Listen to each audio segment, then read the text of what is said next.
स्वच्छता झाली पाहिजे, रोजच्या रोज शहर झाडलं पाहिजे. अरे बीड शहर रोजच्या रोज झाडलंही जात नाही. मी आता विचारलं पाणी कधी येते, म्हणले दादा 8-10 दिवसांनी पाणी येते. अरे पट्टे, 15 दिवसाला पाणी, आणि असल्या लोकांच्या पाठीशी तुम्ही उभं राहता. इथली कामं किती घाणेरडी आहेत, दर्जेदार कामं झाली.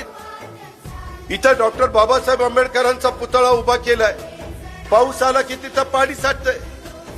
हे असले तुम्ही युगपुरुष छत्रपती शिवाजी महाराज, घटनेचे शिल्पकार डॉक्टर बाबासाहेब आंबेडकर, त्यांचा आदर्श डोळ्यासमोर ठेवणार की नाही? परंतु काही असलं इथं चालत नाही. इथं मात्र वेगळंच राजकारण, सगळं भ्रष्टाचारांनी पोखरलेलं आहे. जाऊ तिथं खाऊ, इथला धंदा. कसा रस्ता तुमचा चांगला होणार रे बाबांनो? कसे तुमच्या डिवायडर मध्ये झाडं लागणार?